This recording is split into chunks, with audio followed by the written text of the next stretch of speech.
Poumil, sí, Keu Poumil. Ella nos va a exponer sobre los aportes de la neurociencia en las necesidades educativas especiales y el modelo pedagógico en el aula invertida. Amara es magíster en neurociencias de la educación, relatora en la Asociación Chilena de Aprendizaje, ACHNAT. Te voy a pedir muy someramente, muy escuetamente, si sos tan amable, Amara, que amplíes un poquito de tu ruta de vida profesional y después te empieces a explayar con audio, micrófono, video, pantalla, en tu ponencia. Así que te dejo, Amara, y suerte en tu ponencia. Muchas gracias, Claudio. Muchas gracias a todos aquellos que nos están escuchando hasta ahora. Gracias por la paciencia, porque han tenido conferencias previas a la mía. Bueno, mi nombre es Amara San Martín, yo provengo de la 9ª región de Chile, de la Araucanía. En este momento me encuentro en la región metropolitana. Mi experiencia es a partir de mi ejercicio profesional. Yo soy profesora de Ciencias Naturales y Biología de la Universidad Católica de Temuco y actualmente trabajo en la subdirección del Centro Educacional de Adultos Kairos. Por lo tanto, mi experiencia y la conferencia de hoy día está enfocada a nuestra labor como docentes, porque soy profesora. Sin embargo, congenia muy bien con lo que señalaba Héctor anteriormente, porque dio una explicación bastante profunda de cuáles son esas necesidades educativas especiales, pero mi invitación hoy día es que ustedes, como profesores, como profesionales de la educación, va a ser cómo podemos aplicar este conocimiento en el aula, ya que esta ha sido mi experiencia. Desde mi ejercicio profesional, nosotros, no siendo especialistas, como mi área no es especialista en necesidades educativas especiales, pero sí nos enfrentamos a estos cerebros neurodiversos, y en eso se va a enfocar mi exposición de ahora. Entonces, si están tomando apuntes, los invito a tomar apuntes, que siempre es bueno para poder recordar. Entonces, ¿cuáles son los aportes de las neurociencias a las necesidades educativas especiales? Y cómo nosotros, a partir de este conocimiento, podemos llevar a cabo entonces en nuestra aula el modelo de aula invertida. ¿A qué se refiere eso? Lo vamos a descubrir después de esta presentación. Primero que todo, como decía Claudio, ¿cierto? Yo soy relatora para la Asociación Chilena de Neuroaprendizajes y quiero invitarlos a conocer de qué se trata esta ACHNAP. Atención.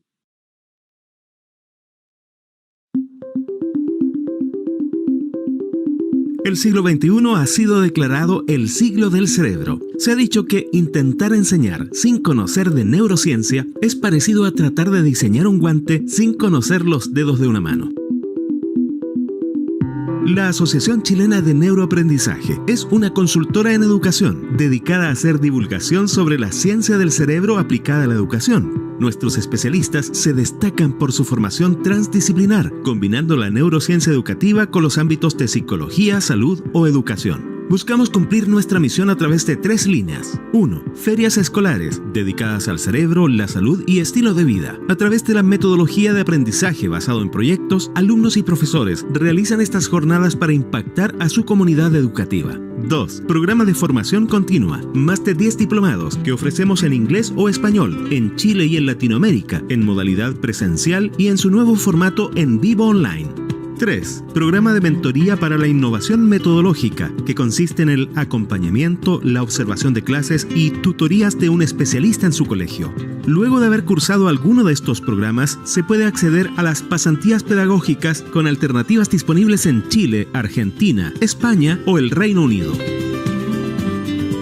Asociación Chilena de Neuroaprendizaje. Celebramos el aprendizaje, divulgamos ciencia, creamos comunidad. Bueno, esa es la ACHNAP, este es el siglo del cerebro, y por lo tanto los voy a invitar a que ustedes piensen en esto por un segundo, porque no tenemos tanto tiempo para pensarlo. ¿Cuántos usos diferentes podrían darle ustedes a estos calcetines? A ver, ¿qué se les ocurre? Los voy a invitar a reflexionar aquí. Y seguramente, basados en su experiencia, van a tratar de darle un uso que no sea el cotidiano, que no sea el utilizarlo para abrigar nuestros pies.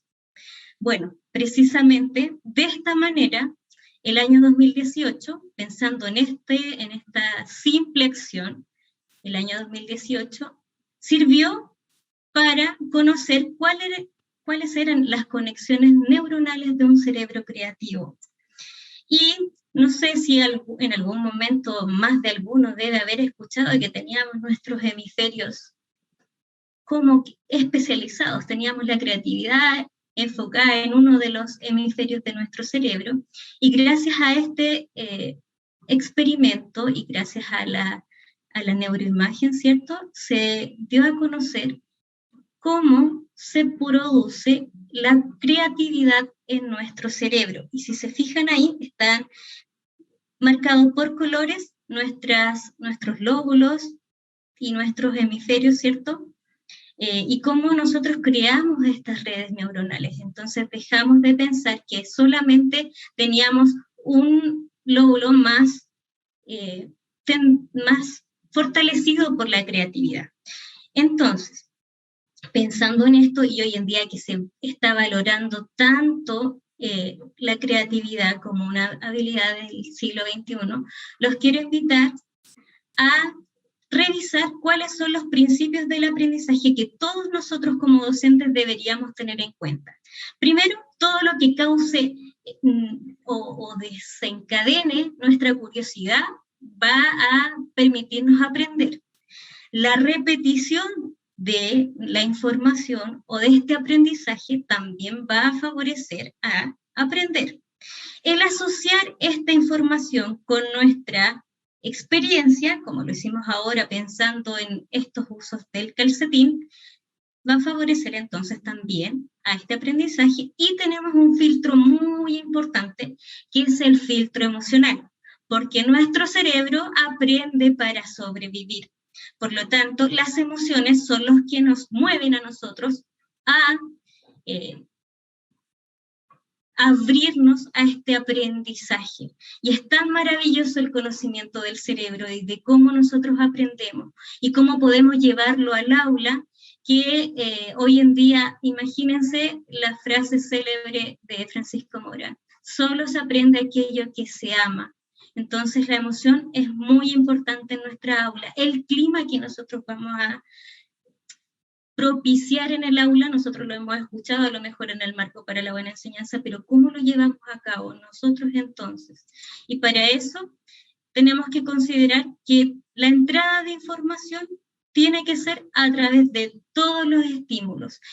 Nosotros veníamos hasta antes de la pandemia, tal vez, fortaleciendo solamente, por ejemplo, el auditivo, la entrada de información visual, pero pocas veces lo llevábamos a cabo a través del tacto o el gusto, por ejemplo, no se potencia tanto en nuestras aulas. Por lo tanto, nosotros tenemos que tratar de incorporar en nuestras actividades la estimulación de todos nuestros sentidos, porque ya sabemos que la entrada de información a nuestro cerebro se produce a través de todos estos canales de información. ¿Por qué? A partir de esta información que llega a nuestro cerebro, se distribuye en nuestra corteza y se graba en nuestra memoria a largo plazo o en una estructura conocida como hipocampo, donde se guardan nuestras memorias a largo plazo y donde tiene mucha relevancia la emoción, como les decía recién. Entonces miren esta estructura que aparece aquí, maravillosa, que me encanta, llamada tálamo. El tálamo funciona como filtro para nuestro cerebro. Es quien recibe todos estos estímulos que mencionamos recién, o que mencioné recién, a excepción del olfatorio. Ese pasa directo a nuestra corteza. Pero este tálamo va a recibir durante el día toda la información que nosotros como docentes le entregamos en nuestra sala de clases, y que hoy día no solamente se restringe a nuestra labor como profesor esta entrega de información. Estamos en este mundo globalizado que la pandemia masificó, que la información ahora ronda en nuestra red de internet y la tenemos al alcance de nuestro teléfono. Por lo tanto, ya nosotros no somos, nuestra función como docente no es la entrega de información propiamente tal, sino que a partir de lo que nosotros podamos estimular en nuestra aula, este tálamo va a recoger esos estímulos durante el día, y durante la noche no descansa este tálamo.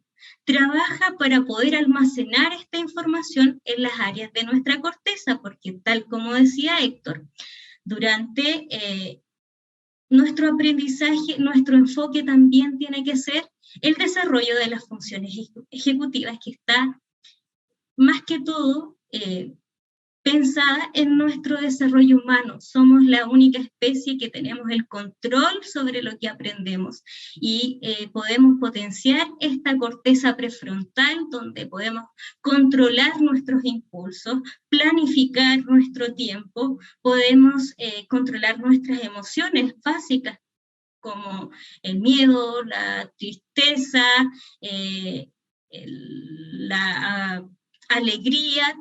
Bueno, eso se desarrolla en nuestra aula a partir de el control, ¿cierto?, de estas funciones ejecutivas, y que la podemos ir desarrollando.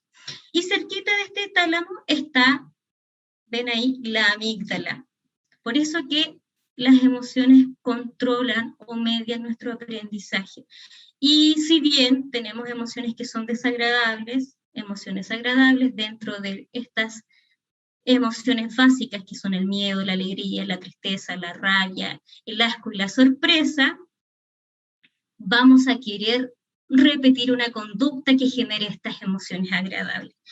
El desafío de nosotros como docentes, entonces, ¿cómo evocamos esta emoción agradable para que queramos repetir esta conducta y nos encantemos de este aprendizaje, que nos encanta aprender? Una, porque genera placer a la hora de conseguir este aprendizaje, que yo entiendo y comprendo esta nueva información y la puedo aplicar en mi mundo real.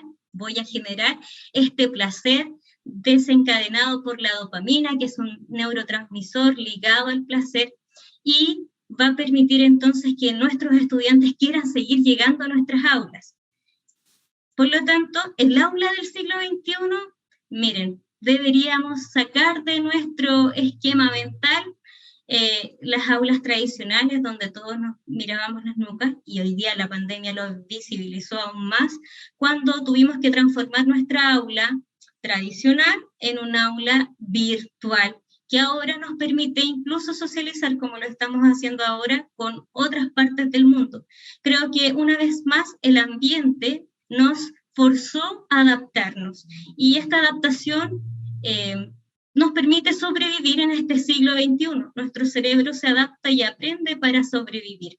Pero ya no solamente nuestra aula se restringe entonces a nosotros como docentes y a estudiantes como aprendices, sino que también podemos involucrar a nuestra familia en esta aula, podemos involucrar a expertos que conocen algún tema determinado, y podemos incorporar las competencias tecnológicas. Ahora, solamente esta información y el contenido que nosotros entregamos nos van a servir para desarrollar las competencias del siglo XXI. Y en este siglo XXI, tal como escuchamos en las exposiciones anteriores, tenemos cerebros neurodiversos, tenemos la apertura de este aprendizaje para todos y todas, donde a lo mejor tenemos capacidades distintas, tenemos ritmos de aprendizaje diferentes, hay algunos que avanzan más rápido que otros, hay otros que en la entrada de información va a ser distinta, porque a lo mejor tengo una discapacidad visual, pero eso no significa que el lóbulo de nuestro cerebro, donde se encuentra alojada la interpretación de la información visual no esté activo. No, significa que a lo mejor se va a activar a través de otra entrada de información. Y eso ya está estudiado, que por ejemplo una persona ciega desarrolla y activa el lóbulo occipital, que es donde se interpreta la información visual, a través del tacto. Por lo tanto, ¿cómo desarrollamos entonces estas competencias del siglo XXI?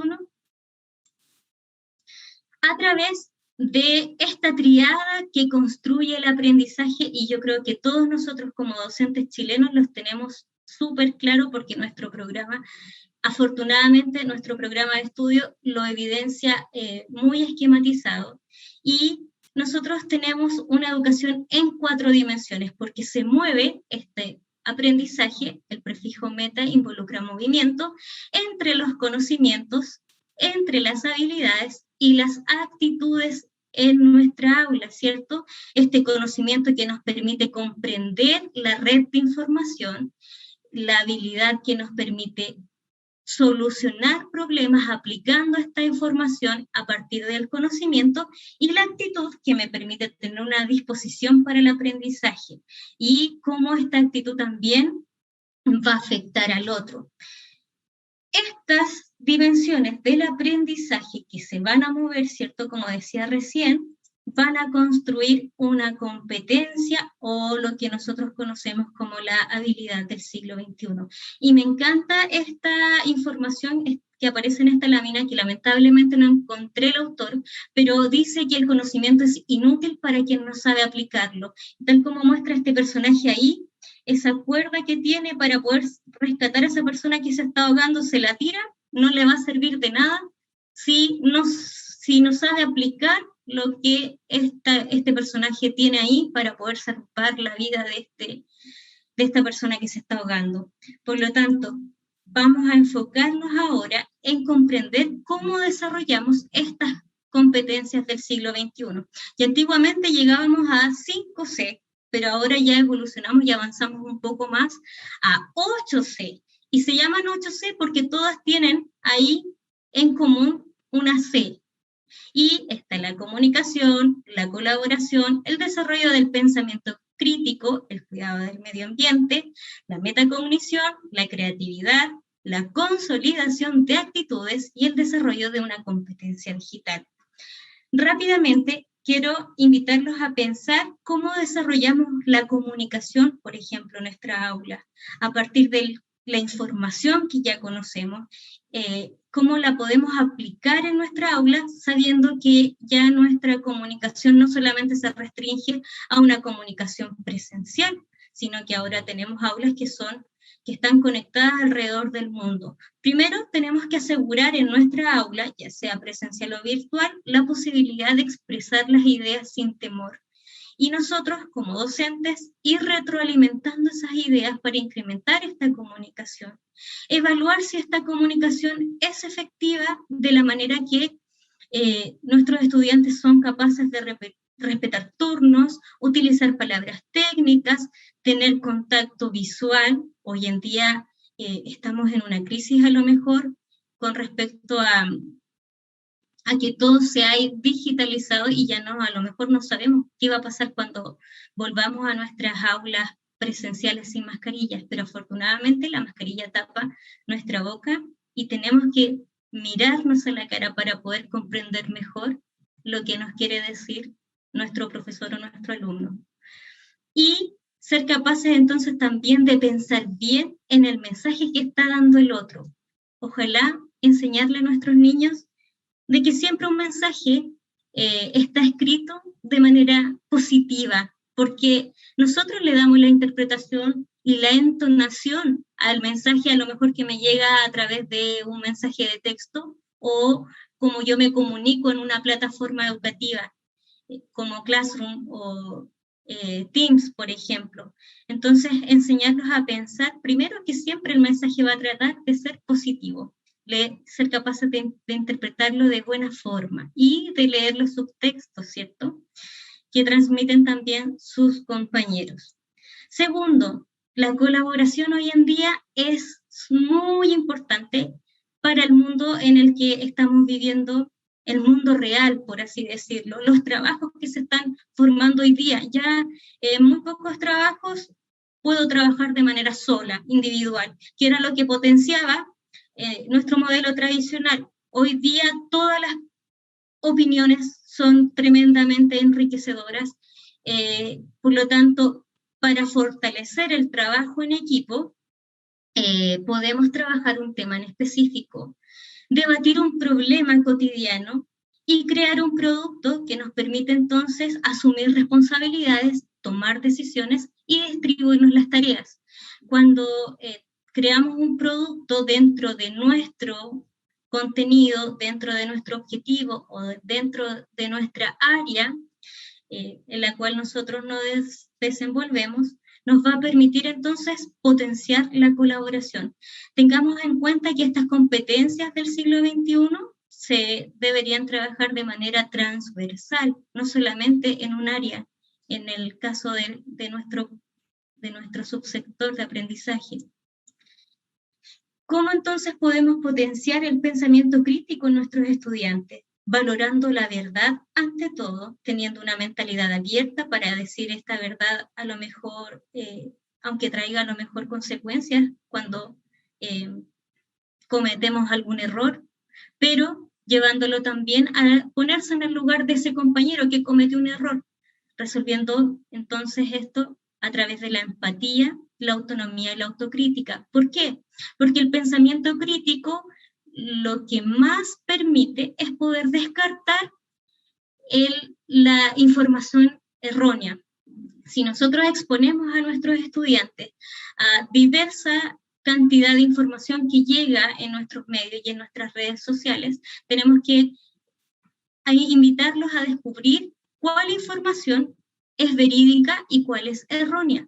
Y de repente podemos llegar con una información errónea a nuestra sala de clase y no va a pasar nada si eso ocurre, porque tenemos que tener esta mentalidad abierta sabiendo que hay errores. Por lo tanto, tenemos que propiciar ahí explorar nuestras propias creencias y contrastarla con la información que proviene de una fuente confiable. Y desde pequeñitos tratar de adaptar la información, ¿cierto?, o los buscadores de información. Existen páginas, buscadores que son exclusivamente pensados en niños para que no encuentren ahí información demasiado fuerte a su nivel, pero dándonos cuenta de que esta información es verídica, indagando cuál es la fuente, ¿cierto? Enseñarlos a leer, a analizar y a procesar esa información.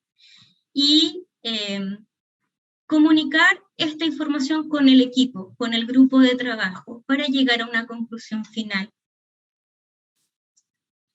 La metacognición tiene que ver con ser consciente de cuánto aprendí y cuánto avancé.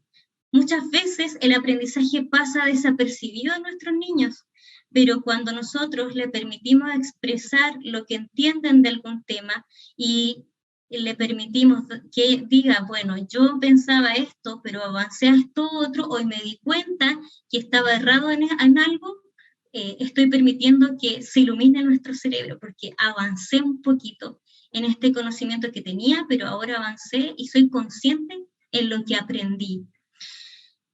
Y construyendo este trabajo a lo mejor de manera común.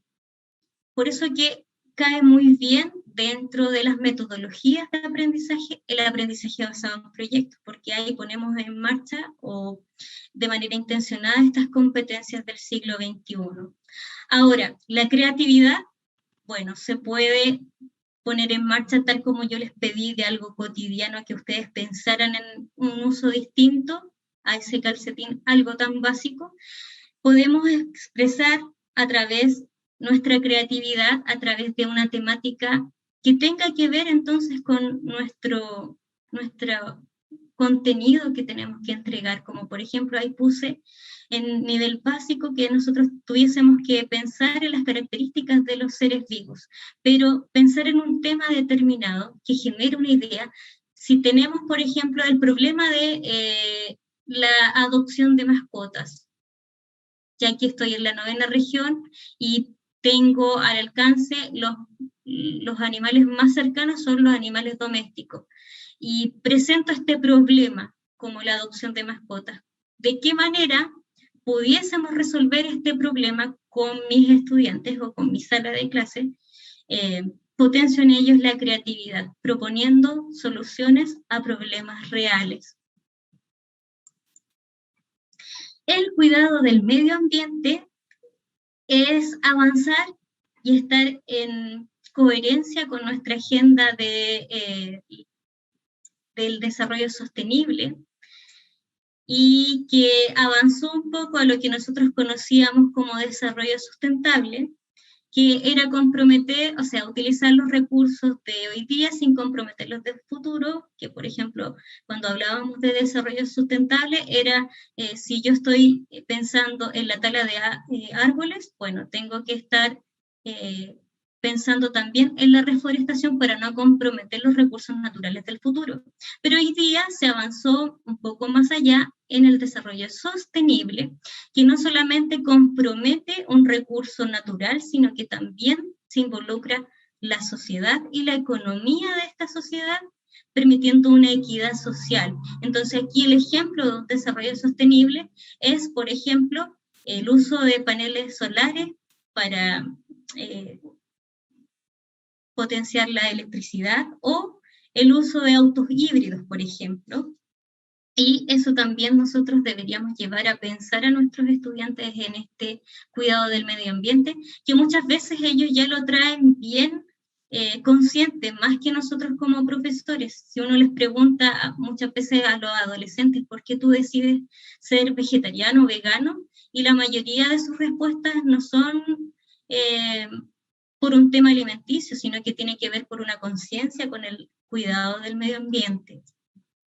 Ahora, ¿cómo consolidamos y ayudamos nosotros a consolidar estas actitudes frente al aprendizaje con nuestros estudiantes?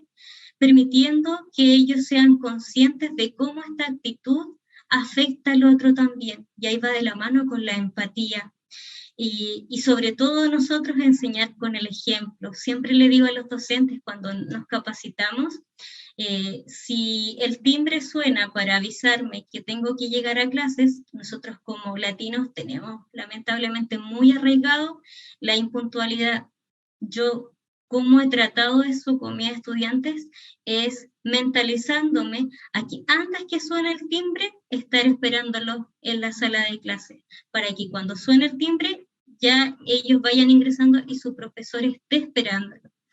Y es algo que me encanta potenciar, la puntualidad en nuestra cultura, porque nos cuesta, a todos nos cuesta ser puntuales, pero esa actitud también afecta al otro, porque si yo soy impuntual, voy a afectar a la persona que trata de ser impuntual. Bueno, es un ejemplo solamente. Y eso va a permitir crear o contribuir a un ambiente más equitativo, más pacífico y más sustentable. Por ejemplo, como lo está haciendo este niñito ahí cuidando o descuidando esas plantas, pero si yo las cuido, voy a contribuir en esto. Y la última, la competencia digital, que esta pandemia nos forzó a sí o sí desarrollarla. Y aquí nosotros como docentes tenemos que planificar también buscadores en la página web, contrastar esta información que viene de TikTok, por ejemplo, las generaciones de hoy día, y crear la necesidad de tener que investigar distintas realidades, aprovechándonos de esta interconexión o esta sobreconexión que tenemos hoy día. Bueno, utilizarla en favor de nuestro aprendizaje para que se puedan poner en el lugar de a lo mejor otra persona en otra parte del mundo. ¿Cómo estará llevando la pandemia un niño o un estudiante que tiene la misma edad que tengo yo en Centroamérica, por ejemplo? ¿Se enfrentará a las mismas dificultades que me estoy enfrentando yo? Bueno, conozcamos esa realidad. Y como ahora esto nos permite poder comunicarnos en tiempo real de manera sincrónica, a lo mejor invitar a algún estudiante, no sé, va a depender también de nuestras habilidades como docentes. ¿Cómo se relaciona esto entonces con las necesidades educativas especiales? bueno, nuestro currículum ahora está pensado en este currículum por competencias, y nosotros tenemos redes de reconocimiento, redes estratégicas y redes afectivas en nuestro cerebro, que no voy a ahondar más allá de lo que ustedes ya escucharon con Héctor, y por lo tanto tenemos que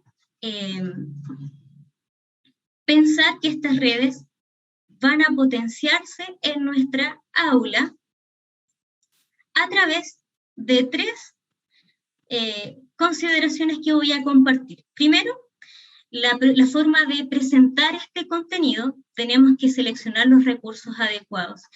Y si hay algo que nos permite ahora la tecnología, es que no solamente a lo mejor podamos estar escuchando esta exposición o viendo esta exposición, también podemos leer y activar los subtítulos. Preparar distintos materiales a través del uso de aplicaciones, donde a lo mejor ya no solamente voy a estar viendo una presentación en PowerPoint, sino que voy a permitirme jugar a través de otras plataformas. En el fondo, tratar de diversificar la presentación de información. Y no solamente cómo yo presento esta información, sino que también permitirle al estudiante cómo presenta él esta información. Y cómo pensando en esto, voy a mantener motivados a los estudiantes con la conexión que tenga esta información, este contenido de mi área con el mundo real. Y para eso nace el modelo de aula invertida. No sé si ustedes lo habían escuchado en algún momento, pero este modelo nace a través de estos dos profesores de química, que es Aaron Sams y Jonathan Birman, donde ellos plantean el uso del tiempo de clase, pensando en potenciar, por ejemplo, esta competencia que tiene que ver con el pensamiento crítico y el desarrollo autónomo. Entonces hay tres tiempos en este modelo de aula invertida: el tiempo previo a la clase, el tiempo en clases y el tiempo después de nuestra clase, donde el uso del tiempo del profesor no supera el 70%, o sea, no supera el 30%, perdón, para darle a los estudiantes el uso del tiempo a un 70% en nuestra clase sincrónica o presencial. Entonces, se prepara un material previo donde el estudiante, teniendo en cuenta las diferentes formas de entrega de información, se está familiarizando con el contenido.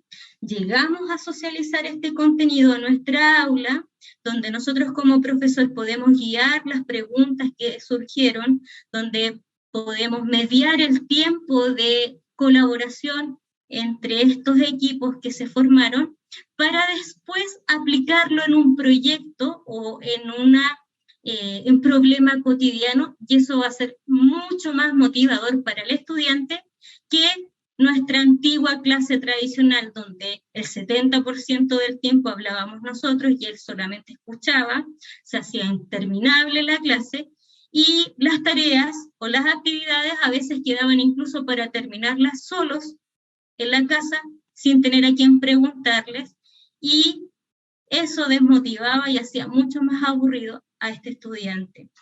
Por lo tanto, se cambia esta clase tradicional por esta clase de aula invertida, donde el contenido se aprende de manera individual en la casa o de manera sola, y se llega a socializar, por eso se llama aula invertida, se llega a socializar con el profesor.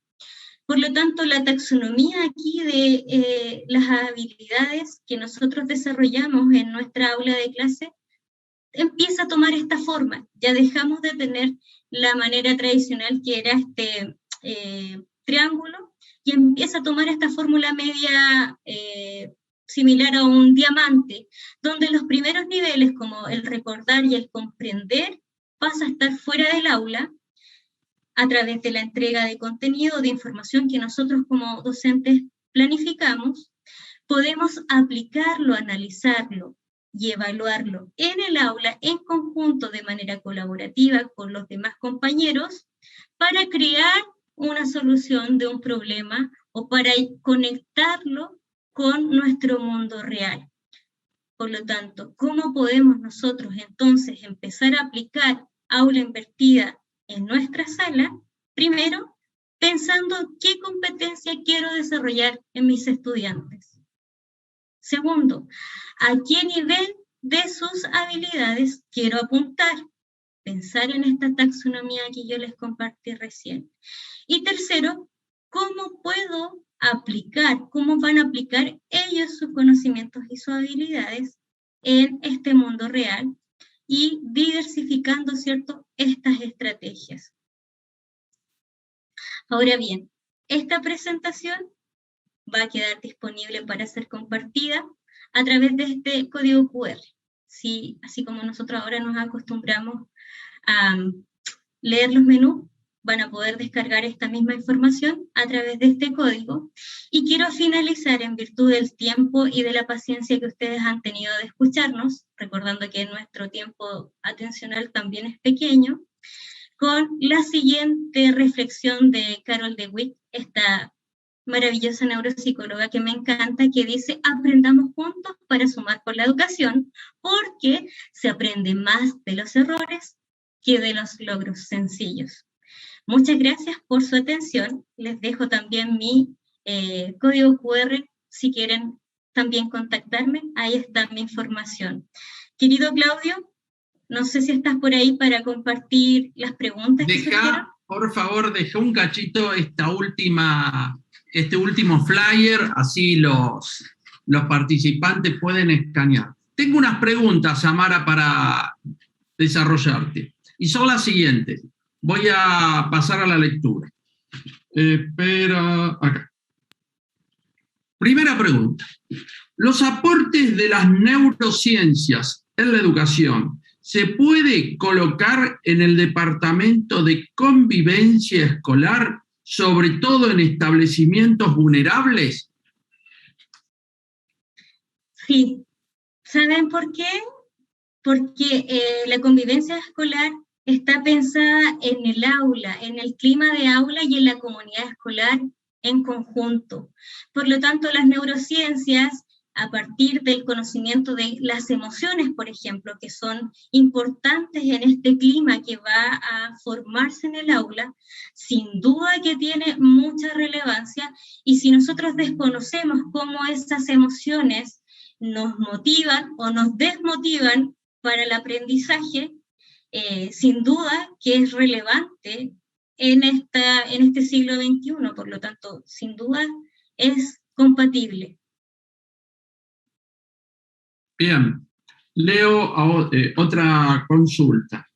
Maestra, ¿cómo hacer para que también los padres sean motivadores, más allá de responsabilidades con los niños? Involucrándonos en el aprendizaje. ¿De qué forma?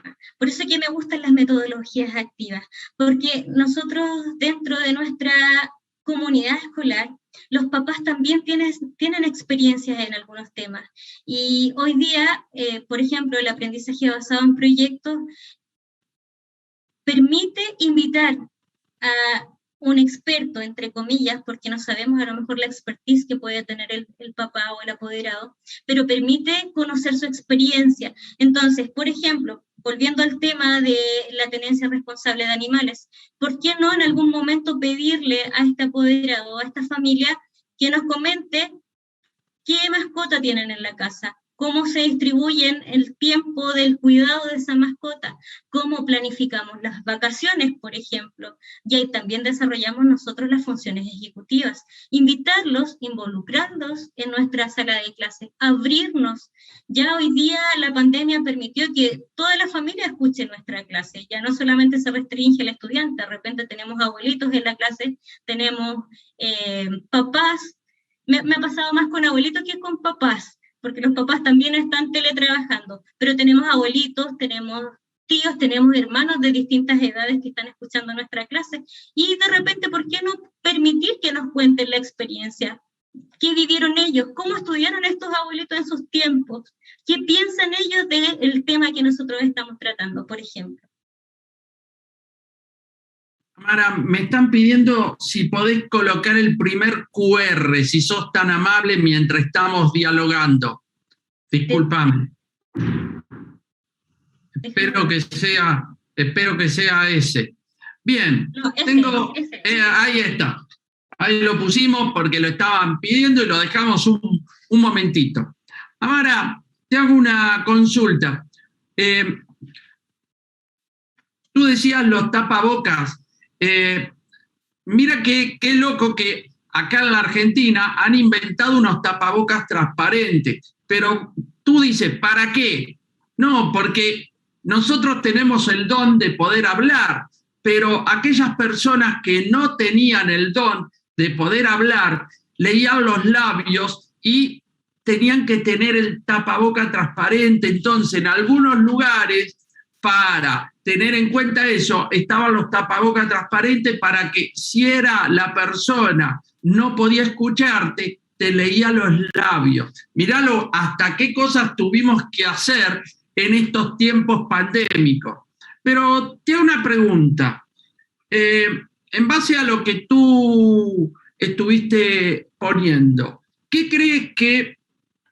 la pregunta es, ¿tú crees puntualmente que en este tiempo pandémico hubo un retroceso en el aprendizaje, dado que los docentes, maestros, magíster, profesores, tuvieron que ayornarse al uso de las tecnologías y los niños y jóvenes también a la metodología de estudio o de clase vía Zoom, que uno estaba muy habituado, porque nos criamos los delfines o los tiburones en el mar, en nuestras salas, en nuestras aulas, en nuestro claustro de estudio, y al pasar a la virtualidad ¿te parece que hubo un desfasaje, un inconveniente que nos costó habituarnos a los docentes y también a los alumnos, aprendices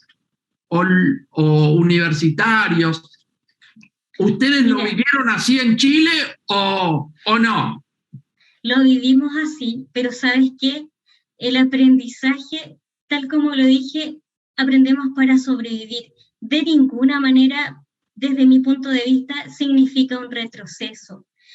Yo pienso, desde mi visión, es que nos tenemos que adaptar, y cualquier adaptación se produce por un desequilibrio. La pandemia nos vino a desestabilizar porque veníamos haciendo la manera de enseñar que veníamos nosotros teniendo no estaba coherente con el siglo XXI.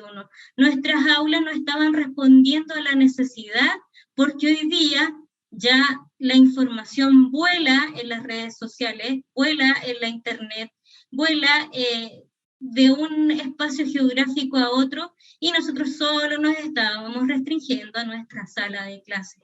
Ahora, como tú dices, la adaptación que se produjo con estas mascarillas también permite llegar a otras personas. Este año yo traté de aprender lengua de señas, pero no me ha sido muy fácil, que digamos, pero creo que responde también a esta diversidad de personas que somos. Por lo tanto, si hay un consejo que yo puedo darle a los profesores hoy día, nosotros el año pasado vivimos un momento de estrés y tensión muy fuerte. Este año tal vez estamos un poquito más adaptados porque ya al menos conocemos el Zoom, el Meet, el Teams, pero a no desanimarse, porque vamos a volver a nuestra normalidad, pero nunca va a ser lo mismo que antes, y no dejemos de lado estas competencias que ya desarrollamos. Nuestro cerebro crea puentes neuronales, crea puentes que se van a desconectar si nosotros no los seguimos utilizando, pero nuevamente nos vamos a desconectar de la realidad, y nuestros alumnos que nosotros tenemos en la sala van a tener que trabajar a lo mejor en trabajos que ni siquiera se han pensado ni se han inventado todavía. Entonces, desde el punto de vista de nuestro cerebro, bueno, queremos repetir algo que ya sabemos y nos tiramos a lo más conocido, a lo que nos genera más seguridad, porque esto ya me funcionó. Pero abrámonos, por eso tenemos que tener esta mentalidad abierta para aprender algo nuevo y seguir reforzándolo, no dejarlo de lado, Claudio.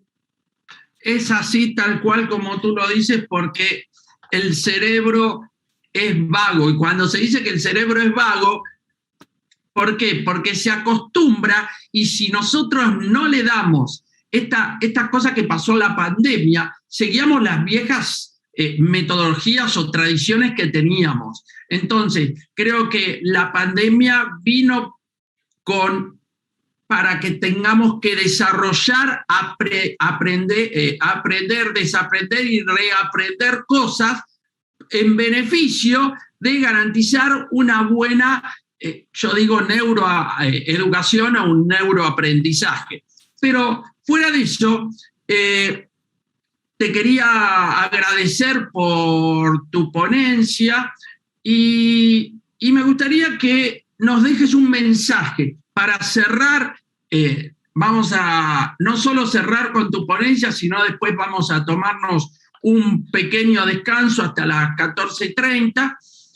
Me gustaría que nos dejes un mensaje de cómo debemos proseguir como docentes, como magíster, como profesores, a partir de ahora. Porque la pandemia en muchos países, como creemos y esperamos, que el Delta no nos ataque mal, pero ha bajado un poco, y bueno, me gustaría puntualmente que nos dejes un mensaje desde ya positivo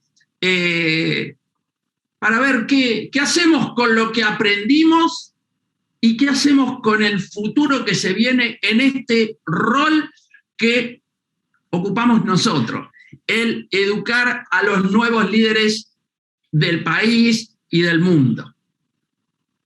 A seguir teniendo una mentalidad abierta al aprendizaje, primero porque es un factor neuroprotector. Vamos a tener menos tendencia a desarrollar desconexiones en el futuro de nuestro cerebro, nosotros como docentes. Cuidarnos de descansar para darle a este tálamo nuestro también el descanso de que pueda guardar y alojar estos aprendizajes nuevos que estamos desarrollando nosotros como profesores. Y relajarse en confiar que lo que estamos haciendo, independiente de cómo nos haya resultado, va a ser la semilla que le vamos a sembrar en nuestros estudiantes.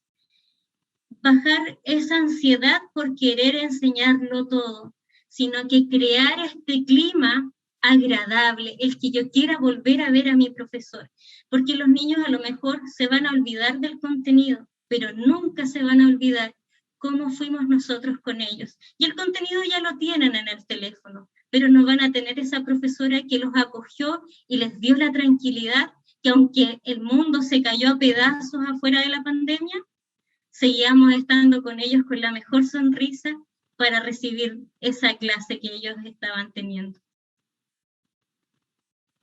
Gracias, Amara, gracias, pero gracias totales, y espero poder reencontrarme en algún momento, en algún congreso o cuando sea, para poder seguir dialogando y seguir con esto que hacemos, mejorar nuestro quehacer educativo y nuestros perfiles y nuestros saberes para garantizar una calidad educativa en los espacios y en los países donde estamos, para de esa forma garantizar excelentes líderes del futuro, porque como educadores estamos formando futuro, y es importante tener ese mensaje. Así que te agradezco, Amara, gracias por tu participación en este congreso acá.